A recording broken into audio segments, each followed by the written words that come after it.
여러분 안녕하십니까? 시대의 오피니언 리더를 만나서 그들의 삶과 이야기를 함께 나누는 이명순의 열린 공감입니다. 우리나라를 흔히 인적 자원의 보고라고 얘기들을 많이 하는데요. 아마도 교육의 힘을 통해서 짧은 시간 안에 국제적으로 큰 성장을 일궈냈기 때문이 아닐까 합니다. 오늘 그 교육의 파워 제대로 한번 얘기를 나눠보도록 하겠습니다. 오늘은 한밭대학교 전 총장이자 대전교육감 후보로 출마를 하신 설동호 전 총장님을 만나 뵙고 올곧은 외길 교육 인생, 그리고 삶에 대한 철학과 소신, 그리고 인생의 이정표에 대해서 얘기를 나눠보도록 하겠습니다. 어서 오십시오, 네, 총장님. 안녕하세요. 바쁘신 중에도 오늘 인터뷰에 시간을 내주셔서 감사드립니다. 우선 시청자분들께 인사 말씀부터 해주시죠. 네, 자, 안녕하세요. 한밭대학교 4대 5대 총장을 지낸 설동호입니다. 만나 뵙게 돼서 반갑습니다. 네. 이 솔직히 현대판 자수성가, 또 입신양명 이런 이름 앞에 붙는 수식어가 참 많은데요. 대학교 총장, 또 산림 아카데미 원장, 영문과 교수, 새 한국 충청 포럼 대표. 수식이 참 많습니다. 어떻게 생각하시는지요? 칭찬해 주셔서 감사합니다. 근데 제가 늘 새로운 일, 네. 또 도전하는 그런 일들을 좋아해요. 또 일단 일을 맡으면 또 열심히 하는 그러한 그 근성이 있습니다. 그래서 많은 일을 좀 해낸 것 같습니다. 일단 일을 맡으면 열심히 해내는 근성을 가지고 계시는데 역동적으로 삶을 살아오셨다라고도 이력을 통해서 볼 수가 있을 것 같아요. 그래서 교육의 다크호스, 정말 올곧은 교육 외길 인생의 주인공이다라는 얘기들을 하고 있는데요. 이 설동호 총장님 앞에 있는 수식어가 아닐까 싶습니다. 본인이 생각하는 이 교육자로서 삶 어떠셨는지 말씀을 좀 들어볼까요?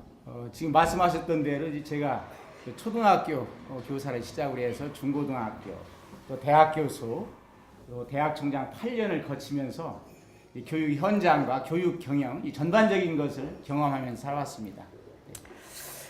초등학교 교사로 이제 교직에 들면서 교육자 길을 걷게 되셨는데요. 교사가 선생님이 되겠다고 생각하신 계기가 있으셨을까요? 제가 예산 이제 봉산이 고향입니다. 네. 아니, 시골이죠. 예산, 하고도 봉산. 이게 자동차는 못 봤는데 비행기는 하늘에서 떠다니니까 많이 보고 자랐는데 농촌에서 그때 자랄 때는 이제 선생님, 초등학교 다닐 때 선생님들이 굉장히 훌륭하시잖아요. 선생님 말씀 들으면서 야, 나도 저런 선생님이 돼야 되겠구나 이런 마음을 가진 거예요. 그리고 이제 성장하면서 또 하나는 시골 농촌이 다 어렵습니다. 네. 그래서 교육대학이 이제 그때 2년이었기 때문에 교대를 졸업해서 빨리 사회에 진출해서 부모님 좀 도와드리고 동생들 가르치는데 많은 좀 힘을 쏟아야 되겠다 그런 마음으로 교육대학을 갖고 또 네. 졸업해서 초등학교 교사로 교직을 시작하게 된 겁니다. 선생님의 모습을 보고 참 좋아 보여서 나도 이런 훌륭한 선생님의 길을 걸으면 좋겠다라는 생각도 하셨고 굉장히 또 효자셨나 봐요. 부모님께 또 좋은 모습을 또 보이고 싶어서 효도를 하고 싶어서 네, 교사가 되기로 결심을 하셨다고 했는데 초등학교 처음 부임을 받은 학교가 어디셨을까요? 지금 저 22살 때 오정동 대전 오정동에 있는 화정초등학교에서 처음 이제 교사를 시작했습니다. 화정초등학교 22살 때 처음 발령을 받아서 이제 학교에 갔을 때 그때가 어떠셨을까요? 그때 기억이 생생하게 떠오르는데요. 그 우리 아이들 눈망울. 그때 지금도 마찬가지지만 그때 우리 72년도였는데 우리 아이들이 굉장히 순수하고 눈망울이 초롱초롱했어요. 그 아이들을 보면서 기대가 컸죠. 그리고 하나 결심을 했죠. 야, 내가 저런 아이들을 정말 열심히 잘 가르쳐야 되겠구나. 그런 마음을 그때 갖게 된 겁니다. 그 아이들 초롱초롱한 눈망울에다가 약속을 하셨군요. 네네. 열심히 아이들을 잘 가르쳐야 되겠다고. 지금도 잊을 수가 없습니다. 벌써 뭐 한 몇 년 전인데 지금도 그때 일을 생생하게 기억을 하시면서 감회에 젖어 계시는 모습을 뵐 수가 있는데 화정초등학교에서 교사로 처음 교직의 길을 이제 걷게 되셨는데 출판 기념회를 여셨잖아요. 네네. 교육이 답이다라는 제목으로 여셨는데 어떤 내용을 수록하고 있는 책인지요? 조금 전에 말씀드렸듯이 이제 한 42년간 교직 생활을 하면서 현장에서 많은 것을 보고 듣고 많이 배웠죠. 네. 그래서 교육 현장에 좀 도움이 되었으면 하는 그런 바람에서 그런 소망에서 창의성 교육, 인성 교육, 또 국가사랑, 이웃사랑, 문학과 예술 이런 현장에 도움이 될 수 있는 글들을 수록해서 교육이 답이다. 결국은 교육이 답입니다. 우리 국가를 살리고 우리 학생들의 미래를 결정하는 것은 교육 속에 답이 있습니다. 그래서 교육이 답이다라는 책을 출간하게 되었습니다. 교육 현장을 통해서 동안의 교육자로서 접해왔던 모든 실무적인 경험을 통해서 교육이 답이다라는 책을 저술을 하셔서 출판 기념회를 여셨는데요. 현장을 통해서 검증된 여러 가지 실무 경험을 통해서 네. 그 책에 많은 것들을 수록을 하고 있을 거라는 생각이 듭니다. 해답을 찾아가는 그런 출판 기념회가 아니었을까 생각을 할 수가 있는데요. 우리 총장님하고는 또 뗄래야 뗄 수 없는 연이 한밭대학교가 아닐까 싶은 생각을 합니다. 한밭대학교에서 총장을 연임을 하셨는데요. 네. 8년 동안. 국립대학교에서는 유일하게 총장 연임을 한 유일하신 분이라고 알고 있습니다. 대전 발전은 물론이고 지역 교육 발전에도 큰 역할을 해 오신 걸로 알고 있는데요. 늦게나마 소회를 좀 한 말씀 부탁을 드려볼까요? 제가 알기로는 이제 전국에서 연임원 총장님은 계신데 아마 대전 충남에서는 제가 아마 처음인 것 같아요. 근데 지금 이제 지나고 보니까 감사한 마음이죠. 우리 한밭대학교가 굉장히 많이 발전을 했습니다. 또 우리 학생들이 정말로 우수한 학생들로서 열심히 공부를 하고 있습니다. 이것이 저 혼자 힘으로 된 게 아닙니다.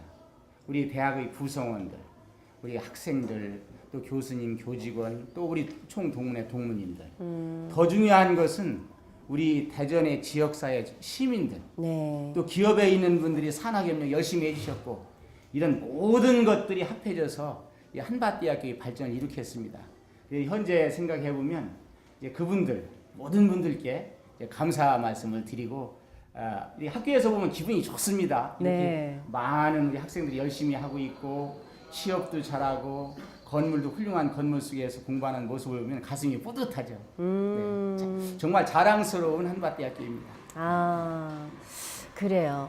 우선 감사의 말씀을 먼저 드린다고 했는데 유기적인 그런 체계적인 그런 거에서 일권의 성과라고 말씀을 또 해주시는데요. 총장 재임 시절에 한밭대학교의 이미지가 완전 쇄신됐다는 평을 많이 들으셨을 줄 알고 있습니다. 산업대학교에서 명품 국립대학교로 그리고 취업률 1위 대학교라는 성과를 읽어내셨는데요. 정말 발로 뛰는 독종 총장이라고 국회에서도 소문이 자자한 걸로 듣고 있습니다. 그런 공적을 성취하기까지 정말 힘들면서도 보람된 여러 가지 업적이신데요. 굉장히 에피소드 참 많을 것 같아요. 네네. 어떠신가요? 이제 역할론입니다. 이제 국립대학 총장이 이제 어떤 역할이냐. 지금 국립대학 총장들은 뭐 기업을 경영하는 CEO와 같은 역할을 합니다.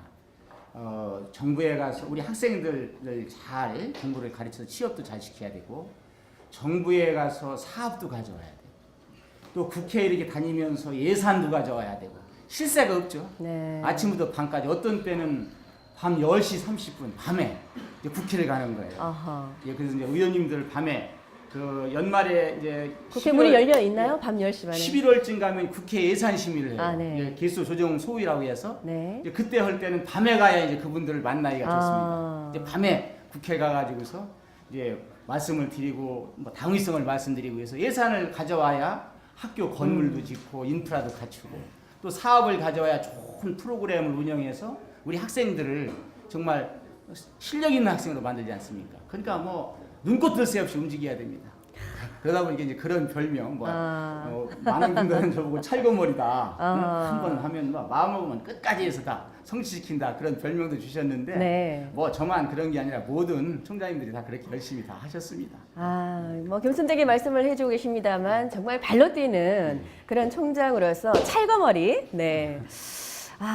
그리고 뭐 독종 총장 이런 얘기로 국회에서도 그런 소문이 자자하다는 말씀을 드렸는데 정말 여러 가지 업적으로 총장의 소임을 역할을 충실히 해내셨습니다. 자수성가 입신양명의 주인공 이런 말씀을 드렸는데요. 고향이 이제 예산이시고 네. 뭐 예전에는 다 어려웠다라는 얘기를 하셨습니다만 가정이 좀 형편이 넉넉하지 못한 상황에서도 공부를 꽤 잘 하셨다고요. 그때 이제 초등학교를 봉산초등학교라고 고향에서 나왔는데 뭐 다 열심히들 했으니까요. 공부는 좀 열심히 잘 했습니다. 그리고 이따도 말씀드릴 기회가 있을지 모르지만 책을 네. 상당히 좋아해요. 그때는 호롱불, 등잔불 밑에서 이제 책을 많이 본 그런 경험이 있고 이제 그런 것들이 이렇게 어떤 미래를 보는 어렸을 때부터 나 이런 꿈을 가지고 이렇게 돼야 되겠다. 나 이런 일을 해야 되겠다. 하다 보니까 지금 현재까지 이렇게 그 뭐라 그럴까 보람 있는 제 나름대로의 삶을 살아온 것 같습니다. 책이 인재를 키워냈군요. 초등학교 교사로, 초등학교 선생님으로 이제 교직에 몸담으시면서 교육자의 길을 걸으셨는데 총장의 자리까지 오르기까지 얼마나 많은 수고가 또 있었을까요? 그러니까 제가 초등학교에 있다가 대학을 다시 나오고 중학교 교사로 갔다 다시 이제 공립에 갔다가 거기서 총각됩니다. 네. 이제 아버님이 반대하시는데도 그냥 대전으로 또 이제 대전에서 초등학교 교사를 했지만 중학교 교사는 이제 대전 충남이 같은 관내였기 때문에 갔다가 사표를 내고서 사립학교로 와서 사립 중고등학교를 거쳐서 또 고등학교에서 그만두고 대학원에서 공부를 하면서 박사과정을 하면서 시간 강사를 또 오랫동안 하고 하다가 또 보니까 여러분들이 많이 도움을 주시고 해서 대학 총장 일을 하게 된 그런 영광을 갖게 된 거죠. 근데 제가 볼 때는 누구든지 마찬가지입니다. 늘 평상시에 가장 중요한 것은 내 생활에 감사하면서 그러나 항상 도전하는 삶, 불만하지 않고 긍정감 속에서 자신감을 가지고 도전하는 삶을 살아가는 것이 가장 중요하다고 생각합니다. 정리가 딱 되네요. 긍정으로 감사하는 마음으로 도전 정신을 가지고 살아오신 인간 설동호. 네, 지금 총장을 역임하신 얘기를 하고 있는데 지금 그렇게 정말 성장 다큐 같은 인생 드라마 같은 이야기를 듣고 있는데요. 초등학교 교사에서 총장직에 오르기까지 이제 총장이 되신 이후에는 대학 종합평가 최우수 대학 그리고 산학협력 최고의 대학 그리고 취업률 1위 대학의 성과를 읽어내셨습니다. 축하를 드리고 그 누구에 우선 박수를 드리고 싶고요. 감사합니다. 그리고 그런 성과를 내기까지 좀 얘기들 조금 나눠주시면 좋을 것 같아요. 그게 제가 이제 그 같이 일을 하는 거죠. 제가 가지고 있는 신념이 뭐냐면 좀 언어가 좀 과격할지는 모르지만 어떤 일을 할 때는 생명을 걸어라. 저는 이렇게 합니다. 생명을 걸으라는 것은 최선을 다하라는 뜻입니다. 두려움 없이 생명을 그러나 항상 조직적이고 계획적인 그러한 면에서 일을 진행해야 됩니다. 가장 근본적인 것은 부지런히 해야 되지만 항상 조직적이고 체계적이고 계획적이어야 됩니다. 그런 면에서 일을 하다 보니까 그 대학에서도 아까 말씀드렸듯이 구성원들이 같이 힘을 합하고 또 대학을 특성화시켰습니다. 그래서 산학협력 최고의 대학. 한밭대학교 하면은 그 여러 가지 역량도 크지만 그 중에서 또 현 시대에 가장 맞는 산학협력 최고의 대학, 산학협력 중심대학 이렇게 모두가 인정합니다. 기업도 인정하고 국가도 인정하고 그런 속에서 하다 보니까 취업률도 1위 대학이 된 거죠. 2,000명 이상에서 1위를 했는데 왜 그러냐 하면은 이제 산학협력 말씀이 나왔는데 가장 중요한 것은 많은 세계의 모든 국가들이 산학협력을 합니다. 산학협력의 기본 개념은 뭐냐면 산업체와 대학 더 이제 플러스가 된다면은 연구소 또 일반 지자체 기관 정부기관이 합해서 어떤 협력을 하는 거죠. 과거에 이제 기술주기라는 게 과거에는 물건을 그냥 만들면 물건이 팔렸어요. 경쟁자가 없으니까 그 기술주기라고 하는데 한 5년씩 물건 하나 만들어 5년간 팔아가지고 했는데 지금은 2년이 채 못 갑니다. 그러려면은 최고의 기술로 최고의 첨단 연구로 최고의 제품을 만들어야 그 기간을 늘릴 수 있겠죠. 그렇게 해야 그 물건을 팔아서 수익을 내야 직원들 월급도 주고 또 기업을 운영할 거 아닙니까? 그러려면은 혼자의 힘은 어렵습니다. 대학에 인적 자원, 물적 자원, 훌륭한 교수님들도 있고 대학 장비가 참 좋습니다. 그럼 이제 기업들과 같이 힘을 합해서 최고의 그 기술을 개발해가지고 최고의 상품을 만들어서 세계 시장에다 내놓고 파는 거죠. 그러면 외국 돈, 네. 그걸 예수라고 합니다. 네. 돈도 많이 벌어들지 않습니까? 네. 그럼 장점이 어디 있느냐? 산학협력을 하면 기업은 돈을 많이 벌어요. 네. 수익을 창출하고. 네네. 대학은 연구 교육력이 향상되고 우리 학생들이 현장에 가서 또 직접적으로 체험도 하다 보니까 산학협력 기업과 일을 하다 보니까 우리 학생들 능력도 늘어나고 그렇죠. 네. 그러니까 취업률도 높을 수밖에 없는 거죠. 실력 있는 학생들이 배출되니까 이제 그런 면에서 예, 산학협력도 하고 재미있게 일했죠. 네. 감사합니다. 아, 정말 열정을 쏟아가면서 일을 하셨을 거라는 네, 생각이 드는데 네, 정말 그러다 보니까 네. 말씀 중이신데 그러다 네. 보니까 예, 우리 한밭대학교가 전국 대학종합평가에서 최우수대학으로 최우수대학으로 선정되기도 했습니다. 평가를 받으시고 정말 자랑할 일이 제가 자랑하는 게 아니라 한밭대학교가 자랑할 일이 엄청나게 많습니다. 자, 그 자랑에 박수를 한번 보내고 싶습니다. 감사합니다.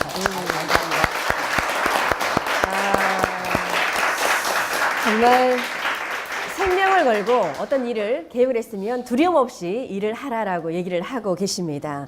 조직적으로, 계획적으로, 체계적으로 일을 해왔다라는 말씀도 해 주셨는데요.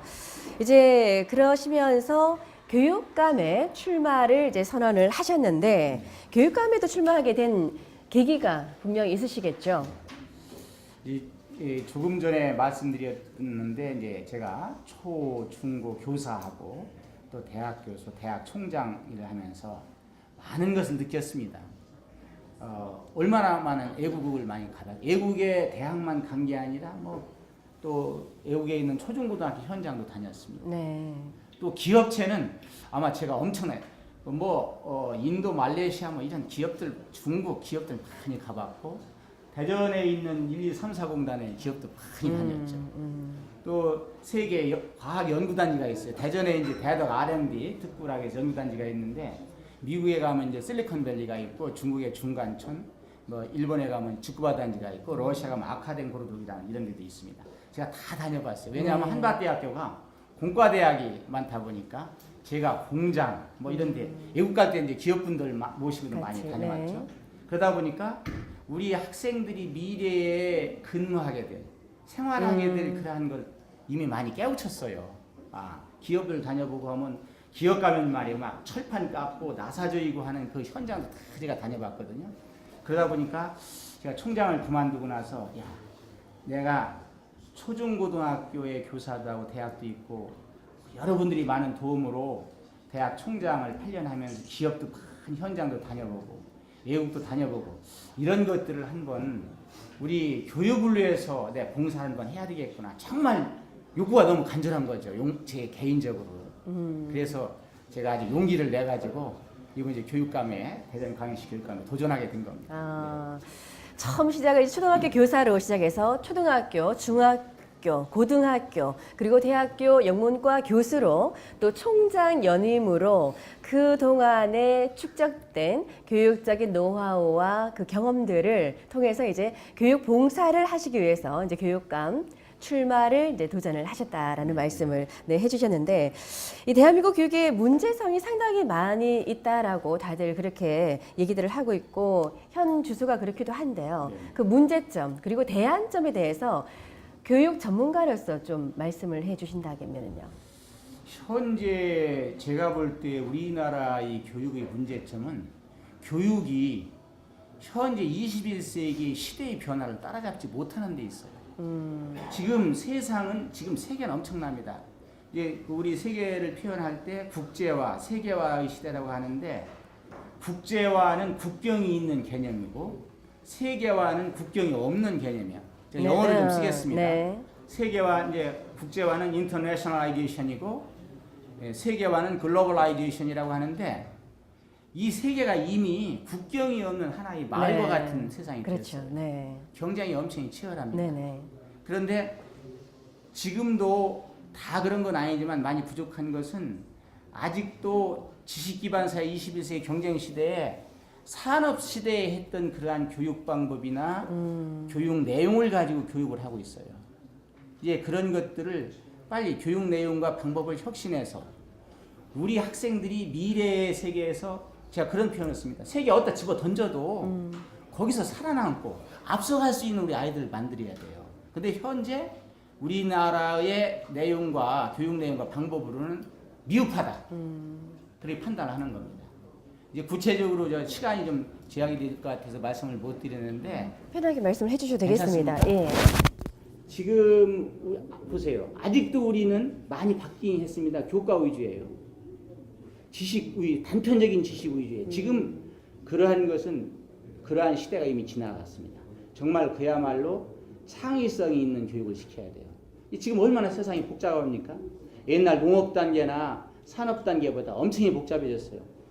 살아가는데 부부관계도 그렇지 않습니까? 옛날에는 그냥 나서 농사 짓고 또 일하고 와서 밥 먹으면 됐는데 지금 여성들이나 남성들이나 욕구가 얼마나 큽니까? 남이 뭐 하면 나도 하고 싶고 다 그런데 그런 여러 가지 복합적인 문제들이 있어 인간의 욕망도 커지고 문제도 복잡해졌어요. 그런 걸 해결할 수 있는 것은 창의성 있는 교육을 시켜서 그들이 앞으로 어디 가든지 문제를 해결하면서 성공할 수 있는 그런 우리 학생들을 만들어야 돼요. 근데 그래서 제가 볼 때는 지금 그러한 내용들을 많이 바꿔서 구체적으로 학력 평가 방도 바꿔야 되고 할 일이 굉장히 많습니다. 지금 우리 학생들 고등학교 3학년 학생들 밤에 야자한다고 가서 있는데 꼭 그것이 능률적인가 그런 면도 다 검토해 봐야 됩니다. 우리 아이들한테 즐거운 학생 시대 찾아줘야 돼요. 그러면서도 경쟁은 최고 간 아이들 만들어줘야 되거든요. 우리 학생들을. 네. 우선 뭐 즐거운 학습의 기본적인 베이스가 돼야 그렇죠. 좀 능률도 오르고 좀 효과도 좀 효과적인 달성이 있을 텐데 창의성에 대한 말씀을 해주셨고 국제화보다도 글로벌화에 그렇습니다. 대한 말씀을 해주셨는데 이런 얘기도 하기도 합니다. 뭐 지구촌은 아시아라는 방과 아프리카, 유럽이라는 방들이 각각 있는데 이 방들은 유리벽으로 되어 있어서 다 보이고 안 볼래야 보지 않을 수도 없고 모른 척 할래야 모른 척 할 수도 없는 그런 현 시대를 살고 있다라고 하는데 정말 창의성으로 아이들을 자유롭게 공부하는 즐거움을 느끼면서 경쟁력 있는 아이를 키워나가는 그런 교육에 대해서 말씀을 피력을 해주시는데요. 또 학교 문제 하니까 지금 우선적으로 있는 게 학교 왕따 문제도 그리고 학교 폭력 시급하게 척결해야 될 문제가 아닐까라는 좀 다급성을 갖기도 하는데요. 거기에 대해서는 또 어떤 견해를 갖고 계시는지요? 가장 중요한 것은 학교 폭력의 예방과 근절입니다. 어떠한 경우가 있더라도 학교 폭력에 대한 예방, 근절이 돼야 됩니다. 근데 그것을 어려울 거야? 그런 선입감을 가지면 안 돼요. 그리고 많은 분들은 또 그렇게 얘기해요. 아이고 왕따. 이제 어른들 중에서 그렇게 말씀하시는 분도 있습니다. 우리 어렸을 때도 있었어. 따돌림이 있어서. 그때의 왕따, 따돌림과 지금의 왕따는 다릅니다. 양상이 달라요.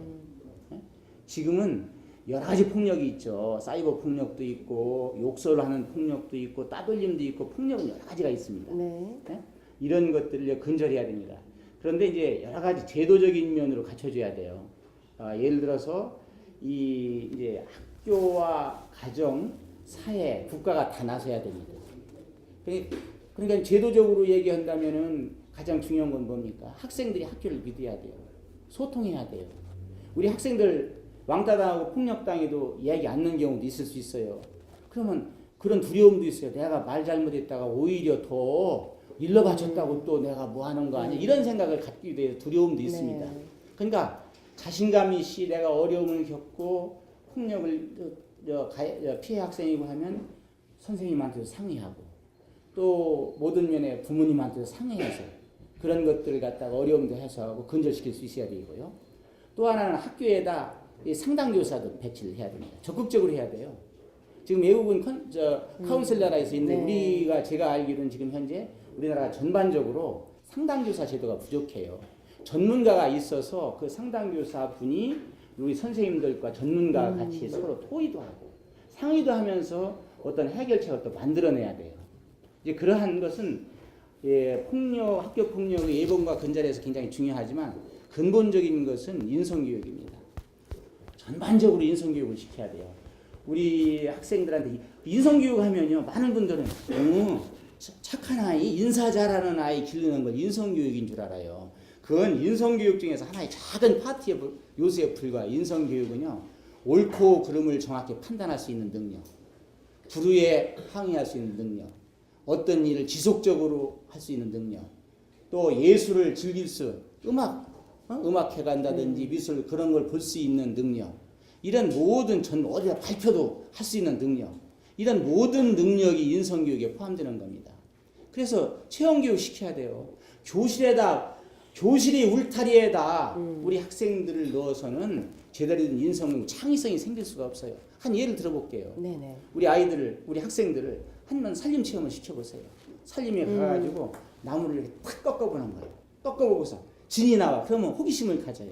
야, 여기서 진이 나오네. 왜 이게 무엇일까? 또 지렁이도 밟아보는 거예요. 그래야 꿈틀거리면 생명의 존엄성도 아는 거예요. 지금 우리 학생들이요, 부모님한테 잘 얘기 안 해요. 컴퓨터 한다고 그러지 스마트폰 가지고 얘기하죠. 어려움이 있어도 잘 얘기 안 해요. 그런데 체험교육을 한 예입니다. 살림 체험을 가서 아버지 어머니 같이 가셔야 돼요. 네. 같이 가셔서 1박 가까운 데 있어요. 뭐 제가 알기로는 뭐 살림 체험장 같은 데 있잖아요. 그러면 가서 하면 그때 얘기해요.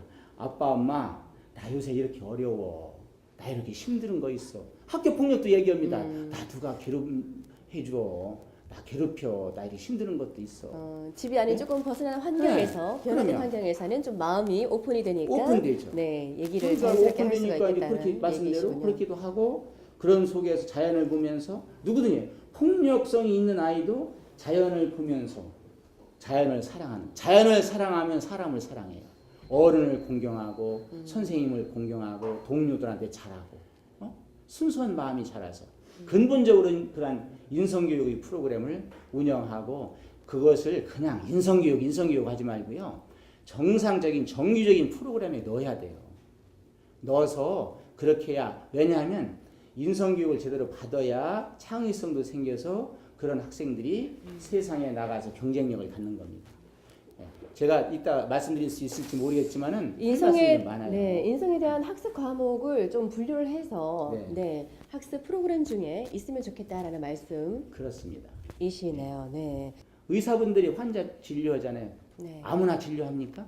전문의가 있어야 전문의가 되죠. 있지요. 그렇죠. 우리 선생님들 다 훌륭하세요. 현직에 있는 학생들 다 파악하세요. 그러나 좀 더 상담이나 우리 학생들이 적성이나 인성에 대해서 한 분들하고 같이 서로 협력하면 더 큰 에너지가 나오는 연계가 거죠. 돼서. 더 좋은 방안이 나오는 거죠. 예. 아. 그런 제도를 많이 활용해야 그래요. 된다고 생각합니다. 이제 그런 또 견해도 갖고 계시면서 가정교육 발전을 위해서는 또 어떤 구체적인 또 생각을 갖고 계신지 얘기를 좀 더 해주실까요? 이제 대전이라는 것을 한번 생각해 볼 수 있어요. 우리 대전 어떻습니까? 우리 대전 국제과학 비즈니스 벨트 중심이에요. 네. 또 대덕 연구 개발 특구가 있습니다. 그 과학 비즈니스 벨트하고 그 대덕에 있는 연구 개발 특구는 이 우리나라에서는요 뭐 어디도 있고 어디도 있어야 돼 이렇게 주장하는데요. 제가 총장을 하면서 외국에 나가면 과학 포럼 이런 데 많이 참석을 해요. 행사에. 거기서는 알아져요. 대한민국의 대덕 연구 개발 특구가 대단한 데야. 거기서 하는 CDMA 기술도 나오고 우주항공 기술도 다 나와요. 제가 이제 그쪽에 많이 다녀보고 거기 이제 출연연 기관이라고 합니다. 거기도 많이 방문도 해봤는데 또 하나는 국제과학 비즈니스 벨트가 이제 앞으로 상품을 만들어서 비즈니스에서 외국다 파는 것까지 가요. 또 옆에 세종 특별시가 왔습니다. 자치특별시가 또 국토의 중심부입니다. 네. 지금 대전은 과학기술서부터 모든 중심이 되어 있습니다. 그러면 어디서 교육이 우리 학생들이 모델을 만들어야 될까요? 전 대전입니다. 제가 대전광역시 교육감 후보로 나와서 그런 게 아니라 바로 대전이다.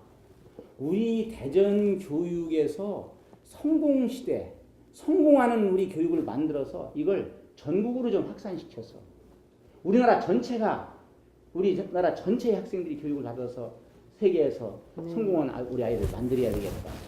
그래서 가장 중요한 것은 이 유치원도 그래요. 유아원도 지금 이제 유아원도 개념을 벗어나야 돼. 보육의 개념이 아니에요. 타가의 개념이 아니에요. 이제는 보육의 개념입니다. 유아원 유치원에서 이제 지금 교육을 시키지 않습니까? 미국의 어떤 학자가 얘기했어요. 5세에서부터 17세까지 형성된 건강 습관과 생활 습관, 교육 습관이 평생을 좌우한다. 앞으로 100세 다 이상 살아야 우리 학생들. 그러면 유아원 유치원에서 배운 그런 학습들이 들인 습관들이 다 일생을 좌우하는 거 아닙니까? 그러니까 교육은 보육 유아 유치원에서부터 대학까지 연이 단절된 게 아니에요. 초, 중, 등 대학 교육이 다 연결된 시스템입니다. 그래서 제가 가장 중요한 것은 취업이죠. 연세들도 취업이지만 전 대학에 있어봐서 압니다. 공장 다녀보고 해서 우리 학생들이 고통을 다 합니다. 얼만큼 취업하고 또 힘들고 취업에 대한 욕구가 강한지. 그래서 제가 지금 현재 대전에서 하게 되면 아까 말씀드린 교육 내용 방법을 대전에 있는 여러 가지 좋은 여건을 활용해서 체험 학습도 만들고 이런 프로그램을 만들어서 정말로 보육에서 그들이 적성과 즐거움을 가지고 성공할 수 있는 취업까지 연계한 시스템을 한번 모델로 만들어 봐야 되겠다. 그래서 우리 학생들 그런 학생으로 키워야 되겠다. 이게 제 생각입니다. 그런 연계된 시스템으로 대전을 교육의 모델로 만들어내겠다라는 그런 포부를 밝혀주셨는데요. 또 교육자시다니까 요즘 박근혜 대통령의 창조경제, 이러한 이 창의적인 인재를 길러내는 걸로도 얘기들을 많이 하고 있는데요. 창의적인 인재를 키워내기 위해서 인성교육 중에서 창의성을 개발을 시켜낼 수 있다라고 아까 말씀을 해주셨는데요. 교육 정책적으로는 어떻게 들어가야 될지 말씀을 좀 해주실까요? 이제 아까 말씀드린 창의성이라는 것이 가장 지금 핵심하던데, 그건 우리나라만 그런 게 아니라 전 세계적으로 그렇습니다. 21세기 지식기반사의 특징은 뭡니까? 딱 두 가지예요. 변화의 가속화. 우리 초등학교 학생 1학년 들어간 학생이 대학 졸업할 때까지 얼마 걸리죠? 16년 걸려요. 네. 1년 후의 세계를 예측할 수 없는데 우리 학생들 10년 후의 세계 상상해 보셨어요? 10년 후의 세계는 상상을 초월합니다. 그렇게 변화의 가속도가 붙었습니다. 두 번째 특징은 뭡니까? 경쟁입니다. 경쟁의 치열한 경쟁. 이제 우리 학생들은 대한민국 학생들만의 경쟁이 아니에요. 자꾸 개념을 바꿔줘요. 세계의 학생들이 우리의 경쟁하는 그런 경쟁의 한계에 있는 학생들이다. 그러니까 아까 말씀드렸지 글로벌 교육. 세계화에서 존재할 수 있는 교육을 시켜야 돼요. 지금 말씀했듯이 창의성 교육이 바로 그겁니다. 그럼 창의성 교육은 하루아침에 창의성이 뚝 떨어지는 게 아니에요. 아까도 말씀을 하셨듯이 자연을 통해서 좀 호기심도 충족을 하고 상상력 이런 욕구를 좀 불러일으킬 수 있는 이런 걸로 시작이 돼서 창의성을 좀 쌓아갈 수 있지 않을까라는 생각이 들기도 하는데요. 어떠신가요? 그러니까 이제 창의성은 종합적인 능력이에요. 어떤 상상력에다가 상상력만 가지고 어떤 것을 만들어내지만 그건 허상망상입니다. 상상력이 풍부한 아이가 무엇을 만들어서 나와야 돼요. 네. 근데 종합적인 능력이죠. 한 예를 들면 우리 학생들 현충원 데리고 왔어요. 현충원에 데리고 와서 스케치를 했어요. 그림을 그렸다고 따져봐요. 네. 근데 딴 아이들은 이제 그 묘비에서 헌화하고 하는 모습, 또 눈물 짓는 모습, 슬픈 모습을 줬는데 어떤 학생 하나가 환하게 막 놀고 막 떠들고 막 하는 이런 그림을 그렸어요. 야, 근데 이제 그걸 그림을 보는 분이 이상하다. 슬프고 해서 그림도 그렇게 나와야 되는데 이 아이가 왜 이렇게 그림을 그렸지? 그러고서 물어보지도 않고, 야, 너 왜 현충원 가서 딴전 치고 놀았어? 이게 이렇게 그랬어? 그건 아니에요. 먼저 물어보지를 않고. 네, 물어봐야 돼요. 그러면 그 아이가 이렇게 답변할 수도 있겠죠? 예, 저요. 아이고, 여러 가지 슬픈데 쟤들이 지금 이렇게 기쁘게 즐겁게 놀고 웃음 지을 수 있는 건 바로 여기에 계신 우리 돌아가신 국군 장병이나 우리 조상님들 덕분이서 너무나 감사해서요. 우리가 행복하게 이렇게 사는 게 너무나 감사해서 이렇게 표현했어요. 그게 얼마나 훌륭한 평가를 하기 전에. 그게 창의성입니다. 그러니까 우리 아이들한테는 창의성을 길러주는 근본은요. 딱 집약부는 일단 세 가지에서 나와요. 학습, 그다음에 독서, 책, 그다음에 체험입니다. 그러니까 우리 선생님들 역할이 굉장히 중요해요. 우리 특히 초등학교부터 이렇게 학년이 저학년일수록은 학습에서 얻는 지식이 많습니다. 왜냐하면 창의성은 그냥 나오는 것이 아니고 근본적인 지식이 있어야 그 위에서 지식 속의 감성과 인성 위에서 창의성이 싹 트는 거거든요. 그러니까 이제 학습에서 선생님으로부터 열심히 배워서 네. 학습이 굉장히 중요하죠. 네. 그 다음에 아까 말씀드린 책 속에서 얻는 거예요. 책 속에 다 들어있어요. 그러니까 이제 우리 학부모님들 책 많이 보셔야 돼요. 응? 네, 그러니까 이제 TV 좀 적게 보시고 책도 많이 보셔야 되고. 네.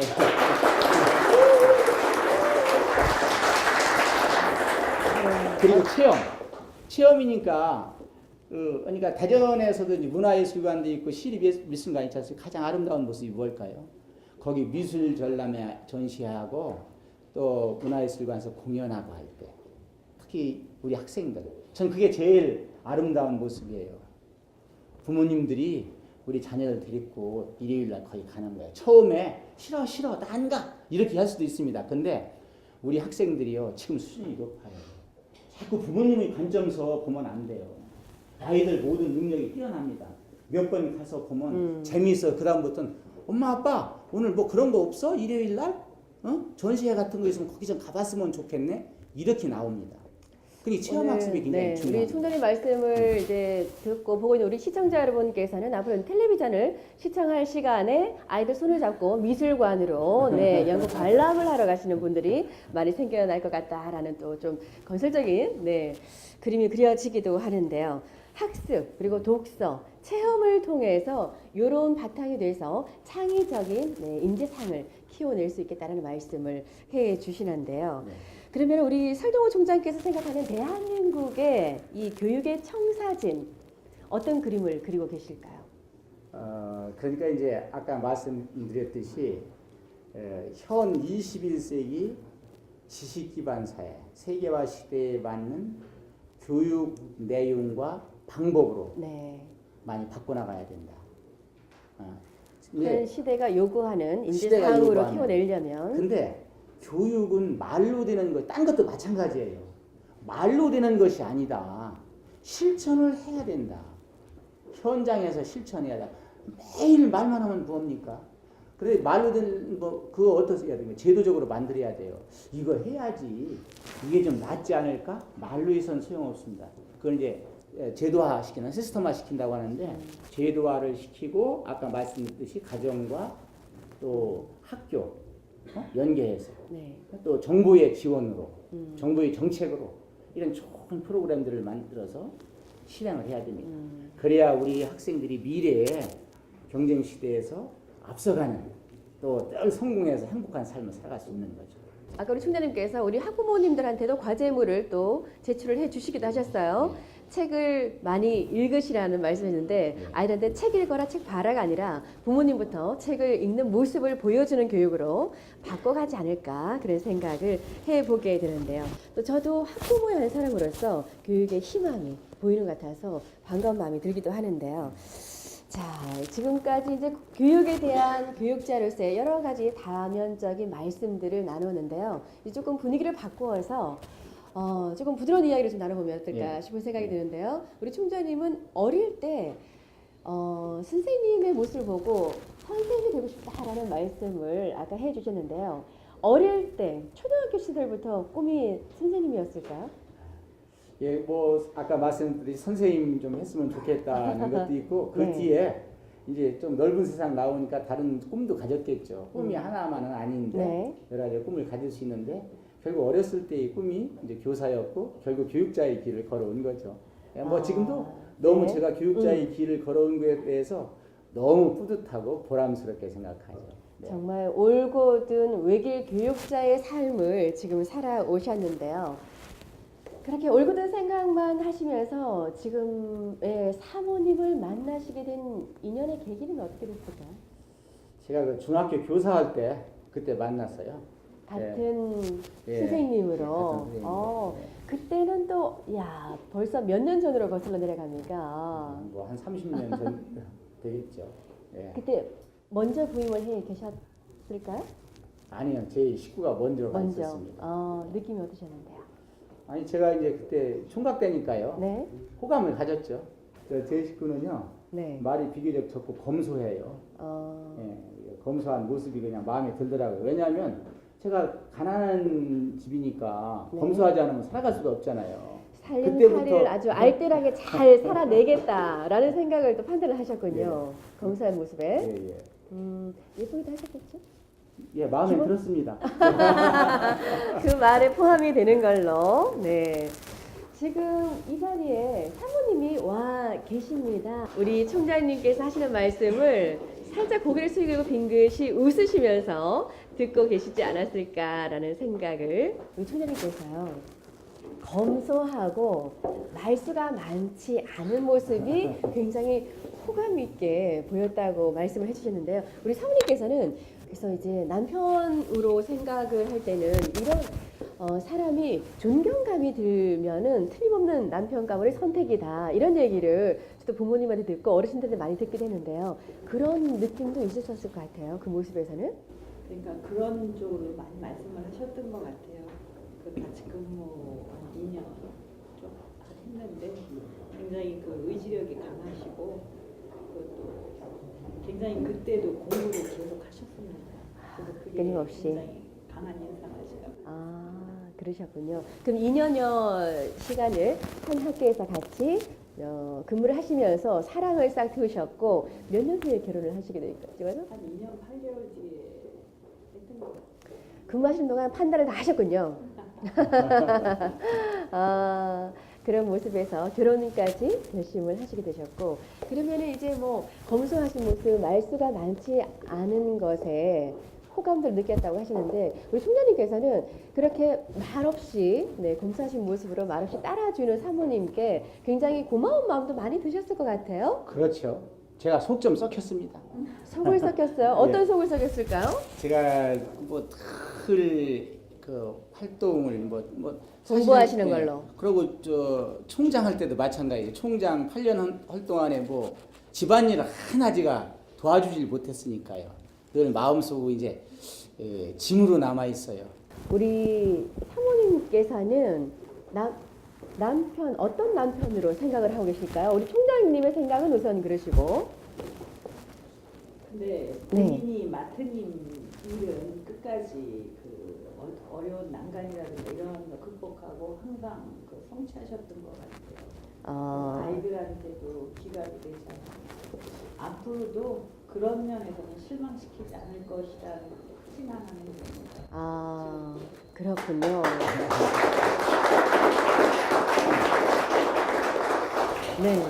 실망시키지 않는 그런 자긍감을 갖게 해주는 남편이자 아버지이자 교육자이신데 근데 총장님께서는 그런 외적인 일로 가족에게 좀 더 살갑게 시간을 많이 보내지 못하는 것에 대한 짐을 갖고 계신다고 하셨는데 그 짐을 오늘 이 시간 통해 조금이 될지도 모르겠지만 한번 풀어보면 어떨까 싶습니다.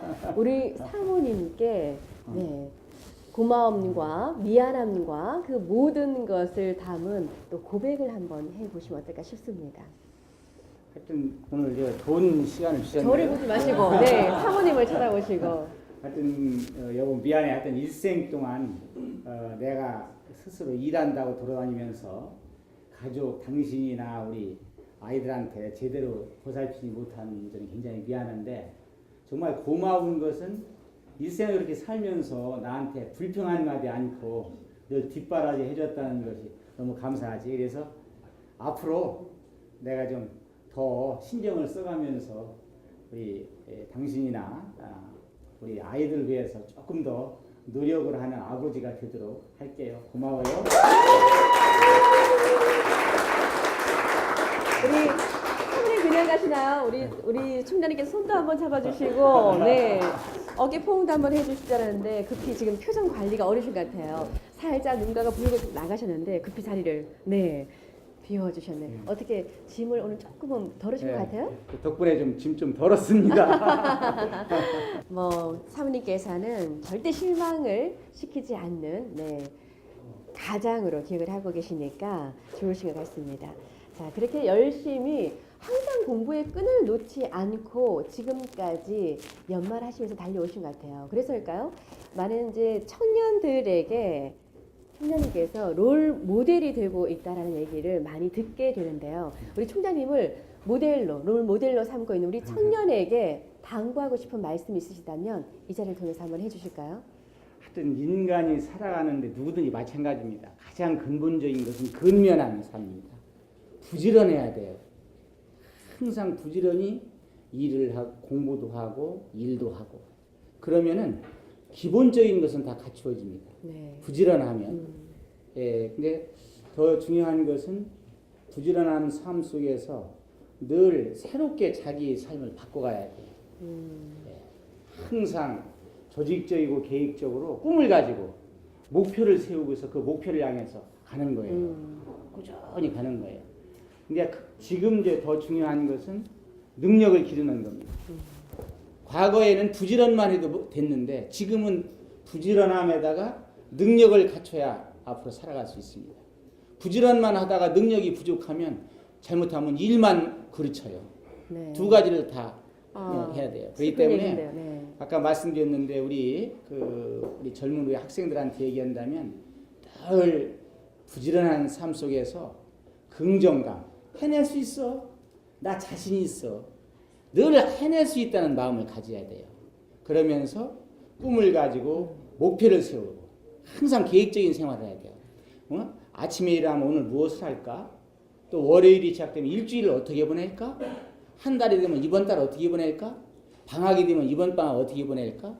1년은 어떻게 보낼까? 늘 계획을 세워서 그 목표를 성취해 나가야 되겠죠. 그러면은 본인이 하고 싶은 일들이 잘 이루어집니다. 그런 속에서 성공도 오고 행복도 오는 겁니다. 그래서 반복해서 말씀드립니다만 학교에 가서는 우리 선생님들 말씀 잘 듣고 공부 열심히 해요. 선생님을 존경하고 따라야 돼요. 또 책을 많이 보고 어떤지 체험학습 가서 어디 견학 간다든지 하면 이제 자세히 예를 들어서 네. 해설사가 설명하면 노트에다 적고 예를 들어서 공주에 무령왕릉을 갔다고 따져보세요. 이렇게 그냥 무령왕릉이 무덤이구나. 그건 무덤이라는 건 다 할 수 있잖아요. 왕릉이구나 했어요. 그게 그렇죠. 아니에요. 모습은 어떨까? 머리 부분은 어디에 있을까? 다리는 어떨까? 왜 저렇게 모양을 썼을까? 이런 걸 생각하는 거예요. 물음표를 가지고. 물음표를 네. 가지고 우리 잘 청년- 생각해보는 거예요. 네. 그런 속에서 자기의 능력이 개발되고 향상되고 모든 면에서 발전할 수 있는 그런 것이 개발되는 거죠. 우선은 근면 부지런함을 기본으로 해서 네. 계획성 있게 항상 새로움을 쫓아서 꿈을 가지고 도전하는 삶을 가지라라는 말씀을 해주셨는데요. 많이 귀담아 들을 것 같습니다. 설동호 전 총장님과 함께 하고 있는데요. 자, 오늘 이 자리에 나와 계신 분들과 몇몇 분들과 함께 얘기를 나눠보면서 조금 소통을 하는 시간을 갖도록 하겠습니다. 일명 통큰 토크 지금부터 시작을 해보도록 하겠습니다.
저희가 나무를 기를 때 나무한테 거름을 많이 주지 않습니까? 예. 그럼 웃자랍니다. 집에서 화초나 이런 걸 길러 보시면 예. 그 적당한 거름을 줘야 되고 또 병충해가 있으면 잡아줘야 되고 또 잘못 자라는 가지가 있으면 잘라줘야 되고 교육도 마찬가지입니다.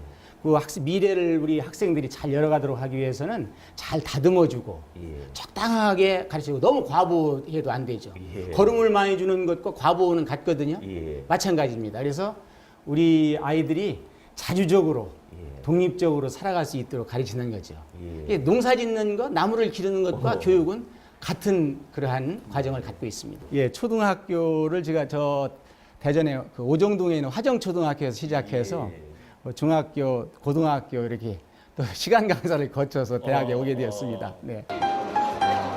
하얀 식판에 음식을 소복히 담아오는 그에게서 한 대학 총장의 모습보다는 친근한 옆집 아저씨의 모습이 보인다. 식당 가끔 옵니다. 우리 학생들 어떻게 밥 먹는지 궁금도 하고요. 말 한마디 더 건네고 등 한 번 도닥여주고 얼굴을 마주대고 식사를 하는 일. 별것 아닌 일이지만 그의 모든 사업은 이렇게 별것 아닌 일에서 시작되고 학생들로부터 출발한다.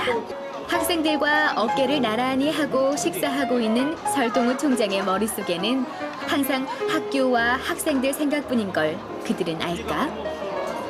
역시 이제 저는 그 대학의 일을 하는 사람이니까 타 대학에 가면 우리 학생들, 그 외국 학생들이 어떻게 공부하는지, 시스템이 외국 대학들이 어떤 제도를 갖고 운영하는지 그런 것들을 많이 배웁니다.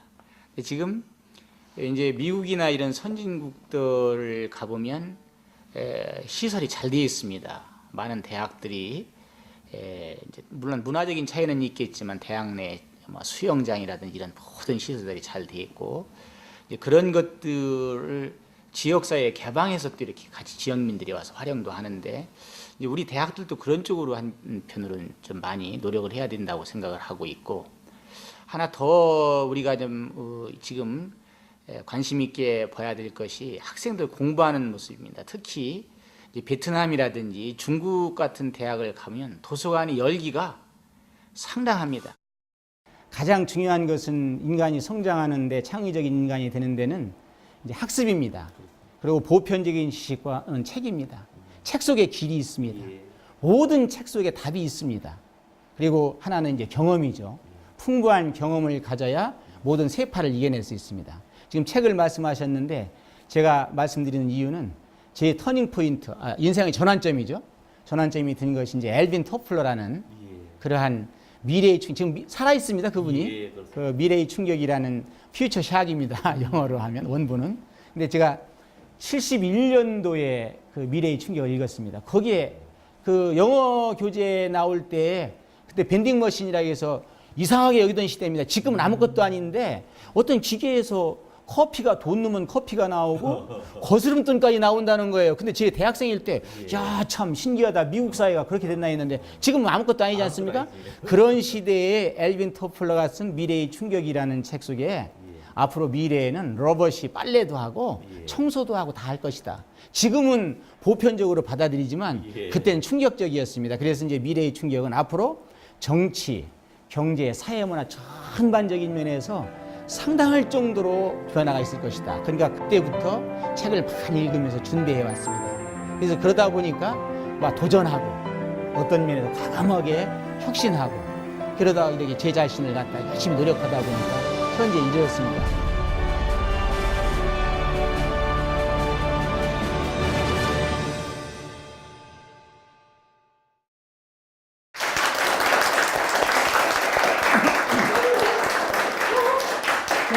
이명순의 열린 공감, 설동호 한밭대학교 저 총장님과 함께하고 있습니다. 오늘 이 자리에 많은 분들께서 함께하고 있는데요. 시민들과 함께 소통하는 시간 가져보도록 하겠습니다. 일명 통큰 토크 시작하도록 하겠습니다. 자, 네, 오늘 어떤 분부터 질문을 한번 받아볼까요? 네, 해주시죠. 네. 총장님 말씀 잘 들었습니다. 그리고 1탄 학생들에 대한 대안학교의 필요성이 시대적으로 늘어들고 있는데 도시 지역의 주민들이 반대를 해서 이게 개교가 다 보내는 겁니다. 이게 대한 견해를 좀 말씀해 주시죠. 이제 가장 좀 이제 우리나라 교육의 문제점 중에서 우리 아이들이 가진 재능이나 적성을 잘 살리지 못하는 부분이 있어요. 그러다 보니까 학교에 부적응이 생기는 거예요. 자꾸 그걸 우리 아이들이 내가 부족해서 그게 아닙니다. 교육에서 우리가 책임을 져줘야 돼요. 그러다 보니까 이제 학교에 부적응이 생기니까 중도 탈락을 해서 일탈해가지고 대안학교가 필요하죠. 대안학교를 이제 대안학교 운영은 사실 두 가지 관점에 자꾸 많은 분들은 대안학교를 물론 뭐 단 프로그램도 있습니다만 일탈 학생에 대한 문제점으로도 보지만 이제 첫째 그런 대안학교가 필요하고 두 번째는 정말로 예술이나 모든 면에서 재능이나 적성을 가진 학생들을 좋은 프로그램을 해서 그들한테 능력이나 적성을 길러줄 수 있는 신장시킬 수 있는 그런 프로그램을 가진 대안학교 같이 이제 할 수도 있겠죠. 이제 그런 관점에서 대안학교 절대로 필요한데 대안학교를 어떤 이제 건물에다 이렇게 들어가려고 하면 지역 주민들이 이제 반대하는 걸로 알고 있습니다. 이제 그런 과정에서는 가장 중요한 것은 소통이죠. 아주 그 당위성, 왜 대안학교가 필요한 것인지, 거기서 어떤 일을 하는 것인지, 주민의 뭐 피해가 없습니다, 사실. 또 우리가 사랑하는 우리 아이들입니다. 우리 대한민국 아들, 딸들 아닙니까? 그런 관점에서 소통해서 공청회도 열고 설득도 하고 이제 그런 절차를 거치면 이해를 해서 설립을 할 수 있을 겁니다. 그런데 꼭 거기에만 답이 있느냐? 그렇지 않아요. 정부에 지금 현재 국유지도 있고 새로운 땅들이 있어요. 그러면 정부에서 예산을 투자해서 꼭 있는 건물라고 하지 말고 이제 본래는 이제 숲이라는 개념은 공원숲도 숲입니다. 공원 같은 데다 대안학교니까 좀 심신이 어려운 아이들도 있을 거 아닙니까? 거기에 맞도록 숲을 조성해가지고 그 안에다 학교를 세우는 거예요. 그 정부 예산 들여서요.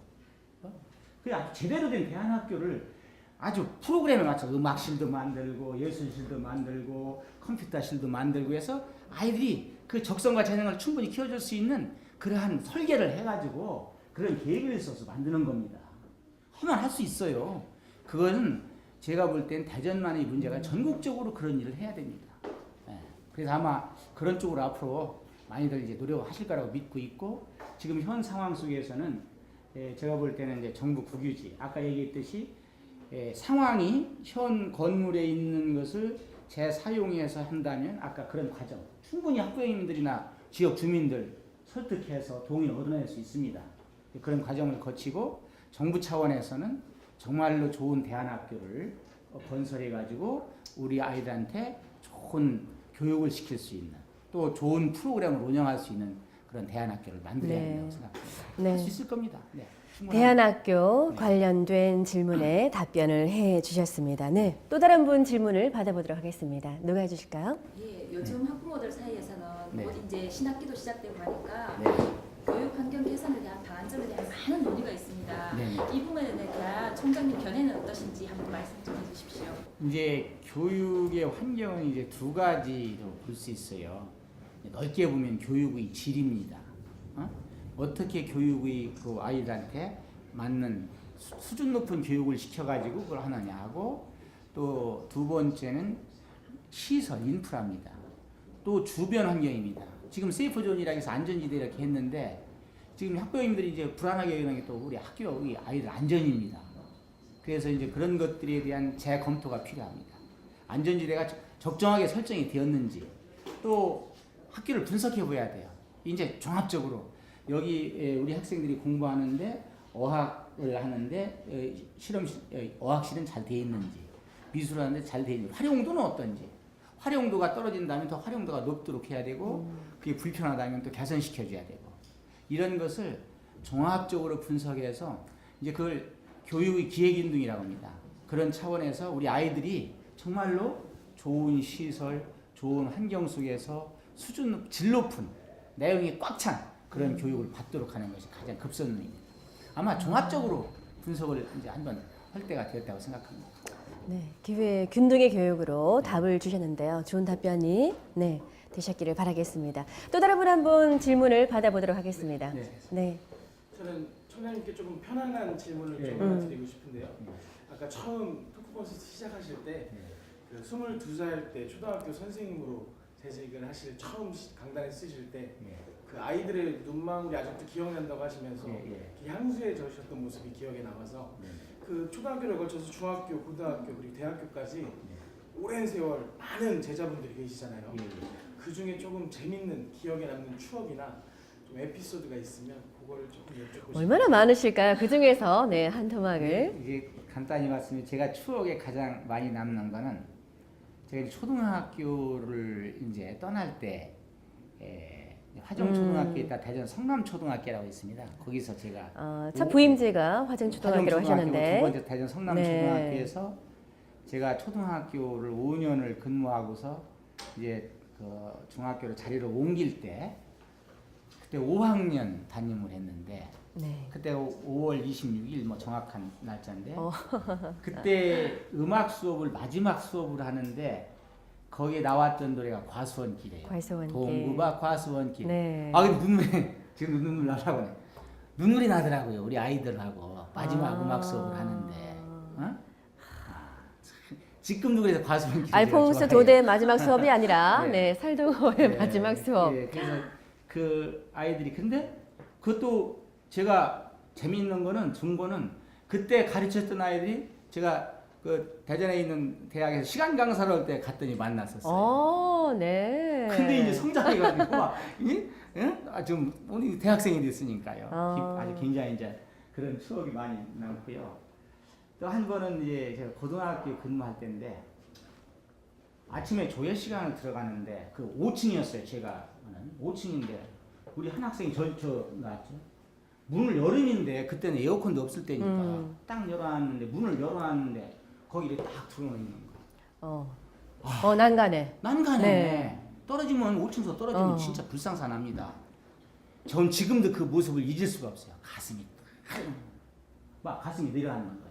근데 그 학생이 조금 여러 가지 심적인 어려움이 있는지 평상시에 조금 속을 썩히던 학생이었어요. 근데 그냥 애들이 보니까 들으니까 이제 학생들이 우리 반 아이들이 깜짝 놀라면서 소리 지르지 말라고. 소리 지르면 떨어지면 큰일 나잖아요. 애들이 저를 보는 걔는 안 봐요. 그 아이는 들어와서 이렇게 하고 있는 거예요. 그래서 내가 애들이 선생님이 문 열고 딱 들어오니까 쳐다보기 좋게 혼자 들어놓여 있으니까 이제 아이들이 이렇게 하려고 해서 하지 말라. 소리 하지 말라. 가만히 있어. 그 애들이 소리 안 타고 제가 살짝 이렇게 가가지고 놀래지 않게 하고서 누구야? 내려와. 이게 저들 이야기 내려오더라고요. 침착하게. 근데 제가 이런 말씀드리면 얼마나 제가 가슴이 철렁하고 화가 났겠습니까? 근데 제가 바꿔 생각해. 이 아이가 얼마나 어려운 일이 있으면 힘들으면 저럴까? 그래서 내가 교무실로 우리 제자를 불렀어요. 학생을 불러서 얘기했더니 어머니가 편산에서 꼼짝을 못하고 아버지가 생활을 하시더라고. 그래서 내가 당연하죠. 교사로서 그 격려하고 가정 방문도 가서 이렇게 상담도 하고 하다 보니까 완전히 태도가 바뀌었어요. 정말 모범생이 된 거예요. 예전엔 관심을. 그래서 제 말씀을 드리는 게 아니라 그게 교육의 힘이다. 넓게 우리 학생들이 본래 얼마만큼 순수하고 하냐. 그들 조금만 설득하고 그들과 교육의 장벽이 있어서는 안 됩니다. 부모님과 자식 간에도 장벽이 있어서 안 되고 교사와 학생 간에 장벽이 있어서 안 됩니다. 장벽을 다 털어내야 됩니다. 솔직히 얘기해야 됩니다. 어려움을 같이 나누고 같이 고민하고 그렇군요. 그렇게 하다 보면 아이들이 쑥쑥 행복하게 잘 자라는 거죠. 개별적인 관심과 사랑으로 더 말씀드리라면 오늘 에피소드를 동안에 그 긴 세월의 교육 생활을 에피소드를 하자면 오늘 몇 날 며칠이 부족할 것 같고요. 알겠습니다. 또 다른 분 한번 질문을 받아보도록 하겠습니다. 네, 총장님 말씀 잘 들었고요. 대전 교육 발전에 교육자로서 그 생각하시는 걸 좀 말씀해 주세요. 어떻게 대전의 교육을 발전을 시켜 나가실 건지에 대해서. 그래서 아까도 전반부에 좀 말씀을 했는데 지금 이제 현 시대에 맞는 우리 아이들을 길러야 되겠죠. 기본은 이 감성입니다. 감성이 풍부해야 돼요. 메말라서는 안 돼요. 메마른 속에서 아니 땅이 메마르고 거름 넘는데 거기서 식물이 잘 자랍니까? 화분에다 심어보세요. 거름 안 주고 그냥 비비틀어주고 물도 안 주면 자랍니까? 그 감성은 그거와 마찬가지입니다. 남을 이해하고 돕고 사랑하고 어른을 공경하고 부모님께 효도하는 그런 감성이 있는 그런 교육을 시켜야 됩니다. 그게 바로 이제 인성이죠. 그 밑바탕에서 아까 말씀드린 창의성이 있는 교육을 시켜야 됩니다. 대전이 여건이 굉장히 대전만큼 여건 좋은 데 없습니다. 그래서 좋은 프로그램 만들어야 됩니다. 그리고 그래서 어떻게 해야 되느냐?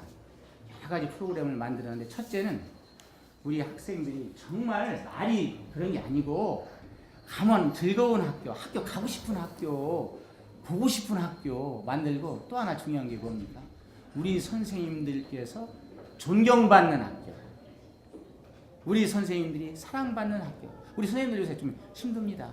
업무도 많고 또 학부형님들도 이렇게 거기 관계도 그렇고 해서 그래서 우리 선생님들이 그래 선생님들이 항상 행복하고 건강하고 자긍심을 가지고 계셔야 우리 학생들한테 에너지가 팍팍 더 내려가죠. 물론 지금도 선생님도 그렇게 해주시지만 그래서 그 학생들이 행복한 학교, 선생님들이 사랑받는 학교, 또 대전에 있는 좋은 여건이나 이런 걸 모두 풍부하게 활용해서 예? 우리 아이들이 인성교육을 바탕으로 정말로 능력 있는 경쟁의 바닷속에다 경쟁의 바다거든요. 탁 던져도 딱 존재해서 앞서갈 수 있는 살아갈 수 있는 그런 학생들을 길러서 제가 볼 때는 앞으로 성공, 행복교육을 실현해야 돼요. 그걸 하려면 좋은 프로그램, 좋은 정책 이런 것들을 실질적으로 만들어서 그냥 만들면 소용없어요. 딱 실천하는 겁니다. 그래서 성과를 내야 되겠죠. 그렇게 해나가야 될 겁니다. 네.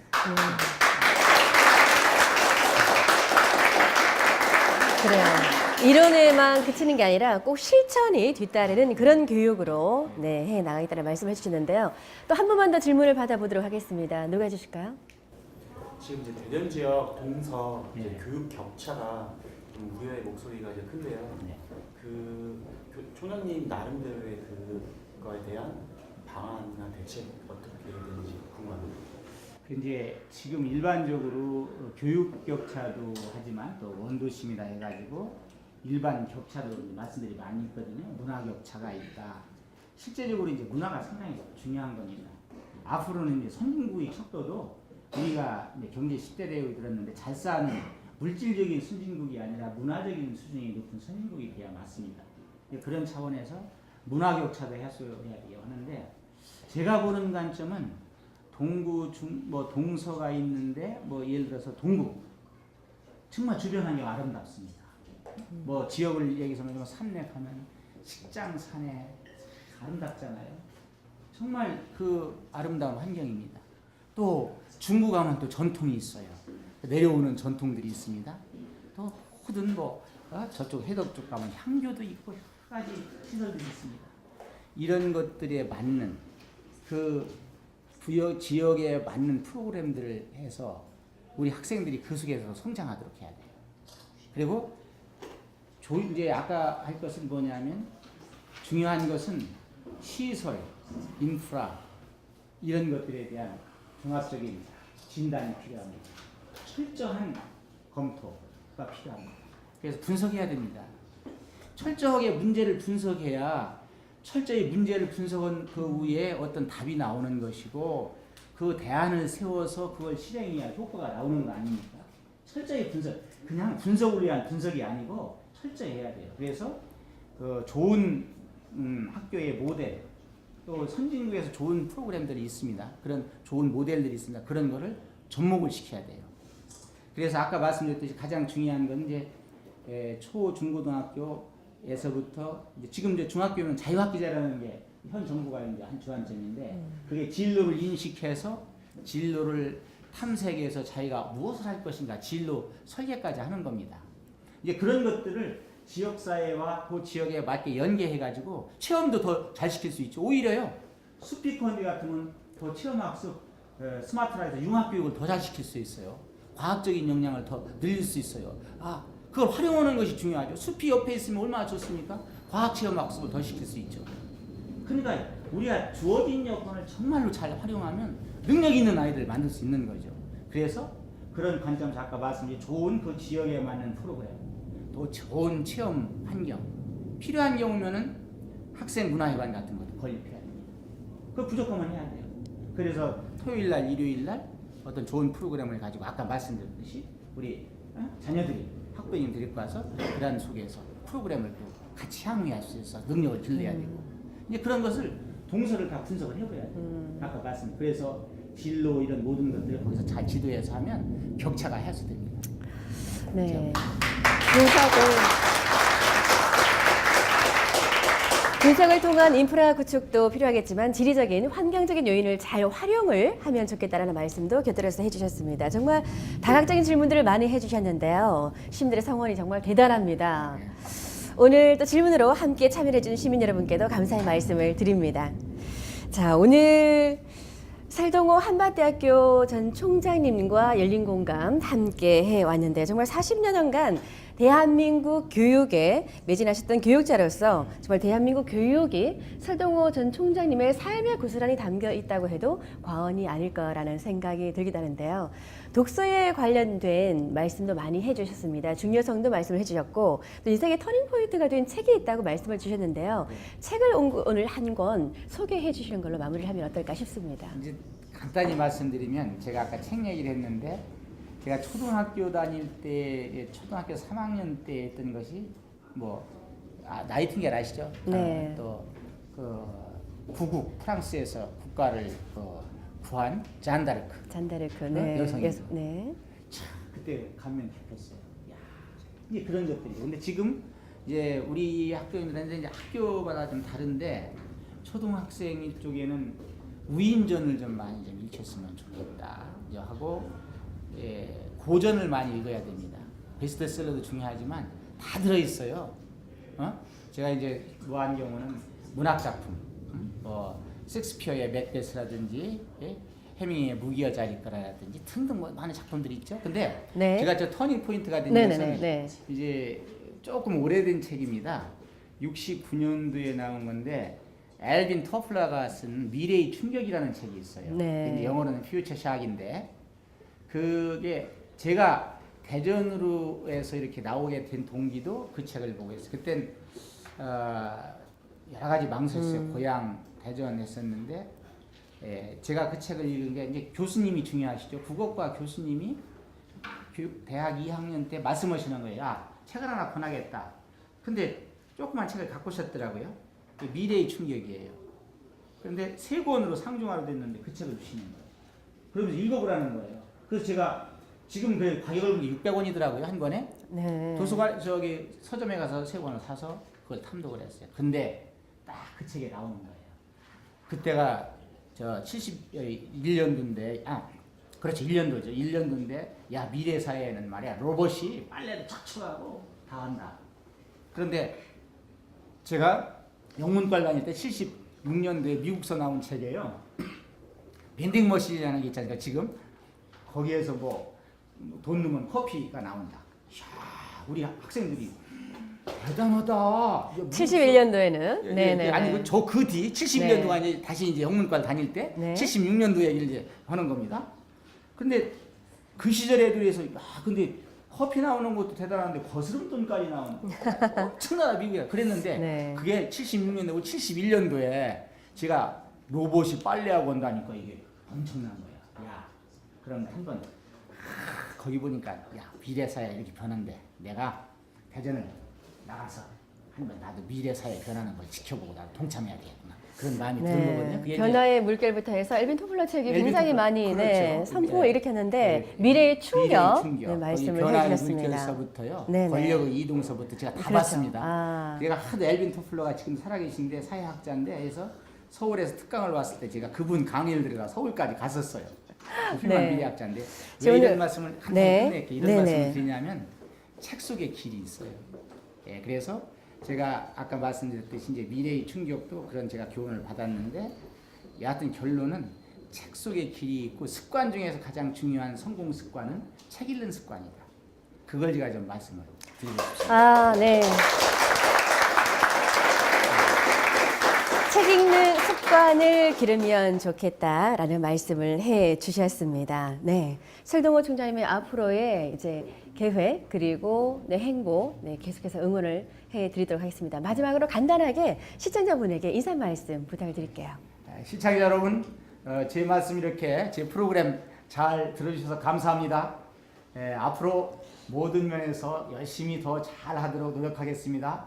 시청자 여러분, 항상 행복 가득하시고 즐거운 나날 되시길 바랍니다. 감사합니다.